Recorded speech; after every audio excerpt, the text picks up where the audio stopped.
电视剧《长月烬明》这部剧讲的是一代魔神澹台烬和衡阳宗掌门之女黎苏苏相爱相杀的故事。贯穿3世浮梦，男主澹台烬从生下来就没有感受到过人间的一丝温暖，而且曾经对他有过照拂的人最后都背叛了他。种种经历导致他黑化，杀了所有曾经背叛欺负他的人。但是他对于叶惜雾有着不一样的感情，因为叶惜雾曾经多次救过他的命，虽然他知道叶惜雾帮自己并不是发自内心。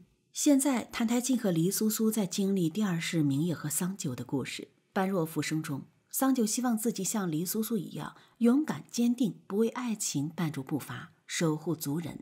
他选择让苏苏来成全自己。明夜一开始不懂感情，他觉得进入般若浮生的澹台烬没有情思，选择让澹台烬成为自己，想看同样不懂感情的澹台烬如何抉择。故事的最后是明夜为了救成魔的桑九，变成半神半魔的样子，永远成不了神了。桑九因为曾经跳入弱水救明夜，失去了保护他生命的躯壳，后来通过青石花一直支撑着。现在他杀了天花和上清的众多仙人，生命就要结束了。桑九死后，苏苏终于不受桑九的情绪控制了。他没有忘记自己进来的使命，眼疾手快从消散的桑九脖子上面拽下那颗白色珍珠，扔到碎片中。般若浮生开始天翻地覆，苏苏赶紧跑了出来。紧接着，明夜中澹台烬的意识觉醒了。澹台烬知道明夜的决定关乎1000年后漠河的礁，他劝告明夜找不到桑九就放弃吧，有了天下的权势力量可以肆意而为。明夜并没有听进去澹台烬的话，他找不到桑九，就把自己封印在漠河河底，一遍遍在回忆中看桑九，每一次都要经历撕心裂肺的痛苦与桑九分离。然而下一次依旧继续。般若浮生要没有了，澹台烬就赶紧出来了。出来的苏苏告诉自己，先要爱自己，然后才爱别人，不能像桑九那样卑微。在般若浮生中的经历太真实了，苏苏看到澹台烬之后，不由得想起了那天晚上的洞房花烛夜，他们有了肌肤之亲。苏苏的心里面五味杂陈。成为魔神之后的澹台烬杀了他的亲人，他恨澹台烬。成为叶惜雾之后，虽然并不怎么喜欢澹台烬，但是通过一些事情对澹台烬有了不同的认识。可桑九喜欢明夜，桑九对明夜的感情，他真真切切能够感受到。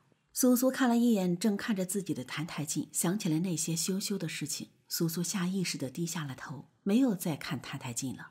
澹台烬也不知道怎么面对苏苏，转头看向了别处。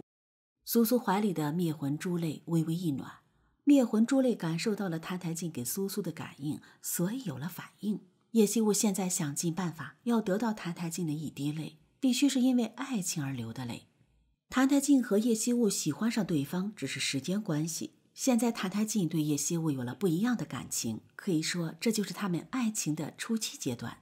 叶惜雾曾经耍过他，而且一直想要躲开，他就导致他从般若浮生出来，就把他抓进来关进大牢了。1年后，澹台烬籍贯需要莲狱里为他祈福，而莲狱里需要女子陪皇子睡觉，澹台烬就把关在大牢里的叶惜雾放出来，而叶惜雾不愿意行周公之礼，女官就对叶惜雾使用了傀儡术。傀儡术可以让人短期听话，女官让叶惜雾脱光了衣服，泡在水清澈见底的温泉里面。叶惜雾听话，乖乖照做了。不久，澹台烬来了，他脱光了衣服，一步步走下池子，然后用手掐住叶惜雾的下巴，手肘撑在池子上看着他。这种情况下，男主一般都会撩拨一下女子，但是澹台烬不一样，他控制欲很强，心狠手辣，他以一种近乎报复的心理对待叶惜雾。他把叶惜雾曾经在般若浮生中对他做的事情又做了一遍。他冷酷地注视着他，欣赏他难得的恐惧。澹台烬逼着叶惜雾发誓说永远忠于我。中了傀儡术的叶惜雾照着说了一遍，他变态的眼里染上浅浅的笑意。就在澹台烬卸完苏苏时，灭魂珠里有点微烫。由于情丝的缘故，澹台烬喜欢叶冰裳，但是现在澹台烬对苏苏有了不一样的感情，还在慢慢变强中。叶惜雾肯定是极其不情愿和澹台烬有什么亲密的接触，内心是上百个不情愿，还在心里默默骂澹台烬。傀儡术失效之后，叶惜雾把澹台烬推入水中，仓皇逃走了。